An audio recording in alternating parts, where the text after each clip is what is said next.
पण हे इतकं डेंजरस आहे, ह्याला काय कोणी पाहतं की नाही?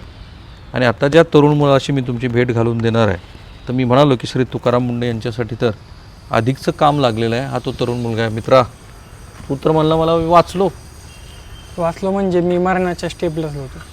हां मरणाच्या स्टेजवरूनच मी माघारी आलेलो. हां. मग काय तुला श्वास घ्यायला येत नव्हता? श्वास नाही म्हणजे माझे डोळे पण उघडत नव्हते. काय सांगतो? हो. पहिलं 15 दिवस डॉक्टरांना मी इथले हॉस्पिटल केले शिक्रापूरचे, पण काही इथल्या डॉक्टरांना समजानाच. थेरपी वगैरे भरपूर केलं. पहिलं माझं मणका दुखायला लागला. मणक्यापासून स्टार्टिंग झाली. मणका दुखायला लागल्या मी MRI केला. MRI केल्याच्या नंतर तिथं MRIमध्ये थोडंफार इकडं तिकडं रिपोर्ट येतो असं डॉक्टरांचं म्हणणं आलं. तर MRI केल्यानंतर मी हीच क्रीम का? हा हीच क्रीम ती एलविश. तुझं पूर्ण नाव काय मित्रा? प्रथमेश भाऊसाहेब फरताडे. 3-4 महिन्यापूर्वी ही क्रीम घेतली होती, पण हिचा यूज मी जास्तीत जास्त 1 महिना केला, कारण की मी कधी विसरून जायचो, काय व्हायचं त्याच्यामुळं. कशी लावायचं असतो क्रीम ती? मी रात्री झोपताना ती साबणचं बॉक्स खुले. हा एक हा साबणाचा बॉक्स आहे. हा बॉक्स हा बॉक्स त्याने आधी चेहरा धुवायचो आणि रात्री झोपताना लावायचो. सकाळी ते साबणाने मी चेहरा धुवायचो. रात्री झोपून झोपताना ही क्रीम लावून झोपी जायचो. त्रास म्हणजे माझा आहे ना, मणका दुखायला लागला सुरुवातीला. सगळ्यात सुरुवातीला पायाला पायाला मुंग्या यायच्या. नंतर पायाला असं गोळे यायला लागले. म्हणजे मी उभा वापरायला सुरुवात केल्यापासून किती दिवसात? 1 महिन्याभरानंतर. त्याच्यानंतर गोळे यायला लागले का, त्यानंतर गोळे आल्याच्या नंतर आहे ना, मी असं गाडीतून वगैरे उतरलो ना, तर माझा असा झोक जायचा. म्हणजे नाही का, पायात ताकद नसल्यासारखं व्हायचं. मी असं पहिलं 5 मिनटं काय तरी आधार घ्यायचो आणि मग बाजूला वगैरे कुठं जायचो. असा त्रास झाला. त्याच्यानंतर मग माझा मणक्याचा त्रास व्हायला लागला. मग मणक्याचा त्रास व्हायला लागल्यानंतर मी त्याच्यावरती दवाखाना केला. तुझं वय किती आहे? माझं वय आता 20 कंप्लीट, 21 रनिंग आहे. 2005 जन्मतारीख. MRI काढला तर MRI इथं हॉस्पिटलला दाखवला. तर MRI मध्ये काय रिपोर्टमध्ये काय किरकोळ इकडे तिकडं असं त्यांचं म्हणणं आलं. मग त्याचे उपचार केले, पण त्याचे उपचार ती काही सक्सेसच होत नव्हते. ती जास्त त्रास व्हायला लागला. तुझा आजार वेगळा, तुझा उपचार वेगळे. मग त्याच्यामुळे एवढा त्रास झाला की म्हणजे जगन म्हणून वाटत नव्हतं, एवढा त्रास व्हायला लागला हॉस्पिटलमध्ये. घाम मी अख्खा वल्ला व्हायचो. ब्लँकेट पण वल्लं व्हायचं, तोंडावर घेतलेलं खाली टाकलेलं ब्लँकेट पण वल्लं. आणि थंडी वाजायची आणि घाम यायचा. गरम होऊन घाम नव्हते, थंडी वाजून घाम येत होता मला.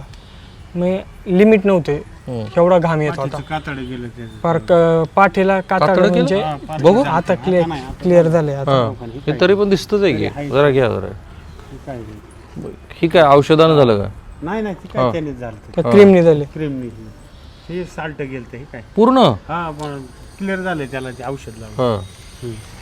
मग तुझा उपचार दुसरा सुरू होता. हे किती दिवस चाललं तुझं मणक्यावर? हे माझं कमीत कमी ना 1 महिनाभर चाललं. मणक्यावरचं याच्यावरचं उपचार 20 दिवस झाला. 20 दिवस चालला असेल. 20 दिवस. मग पुढं मग त्याच्यानंतर भाऊ म्हणला की आता आपल्याला पुण्याला जायचं, इथल्या हॉस्पिटलमध्ये. स्वप्नीलराव.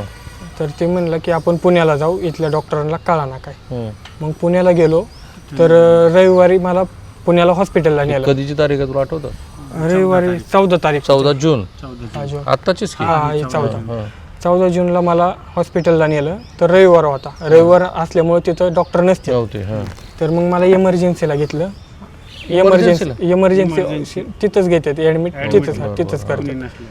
तर इमर्जन्सीला घेतलं. त्यावेळेला तुला काय त्रास होत होता? त्यावेळेस पूर्ण घाम येत होता, मला बसता येत नव्हतं. मान काळे पडले, हात म्हणजे अख्खे काळे झाले होते. पायात चप्पल बसत नव्हती. पायात चप्पल बसत नव्हती. याचे पाय सुजले होते. एका पाऱ्यामुळे झालेली कहाणी तुम्ही ऐकताय बरं का? पायात चप्पल बसत नव्हती. हात ही पूर्ण काळे झालेले. रक्त साखळ. असं आता ही जी सूज तर नाही ना तुझ्या? नाही, आता सूज नाही, कमी झालेली. असा हा ताकद लागत नव्हती हाताला. हात अशी कापत होते एकदम असे थरथर करायची. बिस्लरीचं झाकण खोलता येत नव्हतं. काय सांगता? बोलता येत नव्हतं. बोलता येत नव्हतं. बिस्लरीचं बटन टोपण काढता येत नव्हतं. आणि हातपाय असे पूर्ण थरथर. एखादा व्यक्ती जो दारू पितो वगैरे त्यासारखी ती अवस्था तशीच. मग तुला तिथे ऍडमिट केलं? ऍडमिटच केलं. इमर्जन्सीला घेतलं मला तिथं. मग ऍडमिट केलं मला. मग सोमवारी काय झालं, वरच्या रूममध्ये घेतल्यानंतर सोमवारी मग डॉक्टर आले सगळे. तर ते जाधव सर, जाधव, हा, महेश जाधव. महेश जाधव सर ते आले विजिटला. ते आल्याच्या नंतर त्यांनी मला कपडे वगैरे काढायला लावले. कपडे काढल्याच्या नंतर त्यांनी माझ्या म्हणजे असं केसापासून पायाच्या नाकापर्यंत एक नजर मारली. नजर मारल्याच्या नंतर त्यांनी इकडे तिकडे पायाला वगैरे असे हात लावले. मी त्यांना काहीच सांगितलं नव्हतं मला त्रास काय होतोय ते. तर त्यांनी डायरेक्ट मला विचारलं, तू गोरा व्हायचं क्रीम वापरतो का? म्हणलं हो सर, मी गोरा व्हायचं क्रीम हां गोरा व्हायचं क्रीम मी वापरले म्हणलं. मग त्यांनी त्यांचा मोबाईल काढला आणि त्यांच्या मोबाईलमध्ये फोटो ह्या क्रीमचा फोटो होता. ह्या क्रीमचा फोटो होता. म्हणले ही क्रीम तू यूज केली का? म्हणलं सर हो, ह्या क्रीमची यूज केली. मग त्यांनी ह्या क्रीमवर मला ट्रीटमेंट चालू केलं. तर ही या क्रीम जी ट्रीटमेंट चालू केली का, ती 5 दिवस ट्रीटमेंट चालू होती, 3 दिवस सॉरी, काहीच फरक नाही. ती फेल गेली ट्रीटमेंट. पण माझ्यावरती काम करेना. सक्सेस व्हायना ती. हात घाम बंद झाला फक्त त्या ट्रीटमेंटनी. पण हातून ती तेवढेच हालत होते माझे. ते हातून ती हालायचे पण पाय जे उडायचे का तेवढेच, म्हणजे त्याचा प्रमाण कमीच होत नव्हतं. मग परत दुसरी ट्रीटमेंट चालू केली. तर ती ट्रीटमेंट 5 दिवस चालू राहिली माझ्यावर. काय ट्रीटमेंट होती ते? हे इंजेक्शन? हे आहे काही इंजेक्शन केवढ्याचं एक इंजेक्शन? 17,000चं एक इंजेक्शन. एक 17,000ची? अशी किती इंजेक्शन दिली? 12 इंजेक्शन. आणि 1.5 लाखाचं 1,54,000चं इंजेक्शन मणक्यात दिलं मला. तुला ही 3200 रुपयाची क्रीम केवढ्याला पडली? 6.5 लाख रुपये गेले माझे टोटल. होय. 6.5 621 मग काय इन्शुरन्स असणार आहे तुमच्याकडे? काहीच नव्हतं. काहीच नव्हतं. मग आम्ही पैसे भरले लोकांकडून ऍडजस्ट करून पडले पैसे. पाहुण्याकडून नारळ्याकडून घेतले. एकदम वाईट परिस्थिती झाली होती पैसे गोळा भरायची करता. हे नव्हती, आपली ताकद नव्हती. मग फरक कधी पडायला सुरुवात झाली? फरक ते ती 1.5 लाखाचं इंजेक्शन घेतलं का? हा त्याच्यानंतर त्याच्यानंतर 2 दिवसानंतर थोडा बदल होत गेला. पण अजून पण मला त्रास आहे आणि हा त्रास मला 3 महिने चालू राहणार आहे. असं म्हणले डॉक्टर. हा डॉक्टर म्हणले की मर्क्युरी शरीरातली निघायला 3 महिने लागणार. याने तू मर्क्युरी हा शब्द वापरलाय म्हणून तुझा रिपोर्ट दाखव बरं मला तो मर्क्युरीचा. रिपोर्ट पण आता आता हे ते दाखवतो, ओपन करेपर्यंत.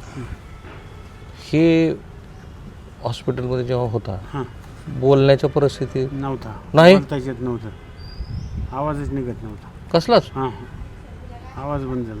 मग आता एवढ्यात आम्ही तरुण घाबरलो होतो. मर्क्युरीचा रिपोर्ट पहा जरा, दाखवा जरा क्लोज. मी हा वाचून दाखवतो आपल्या प्रेक्षकांसाठी.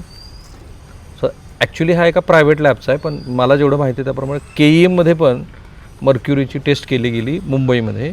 आणि आता ड्राफ्ट ॲनालिसिस रिपोर्ट बघा, जे ह्या क्षेत्रातले तज्ज्ञ आहेत त्यांच्यासाठी. मी आल्या आधी हाच रिपोर्ट विचारला, घ्या क्लोजमध्ये. हे parameters mercury, heavy metals right, mg/kg असं दिसतं. ती आहे 15,098.69. त्याची ती मेथड पण दिलेली आहे. म्हणजे ह्याच्या शरीरामध्ये त्याचं जे प्रमाण होतं ते 15,098.69 mg नाही किलोग्रॅम. क्रीमचं हो. क्रीममध्ये ती जी आहे ती पर kg मध्ये त्याचं जे प्रमाण आहे ते 15,098. आणि मग ह्या क्रीमचा सगळ्यांना बाधा झाली. तुझ्याबरोबर किती लोक अशी ॲडमिट होती? माझ्याबरोबर डॉक्टरांनी सांगितलं की 14 जण माझ्या आधी येऊन गेले होते आमच्या म्हणून डॉक्टरांना कळलं ती ही क्रीम हीच क्रीम आहे ती म्हणून, बरोबर ना?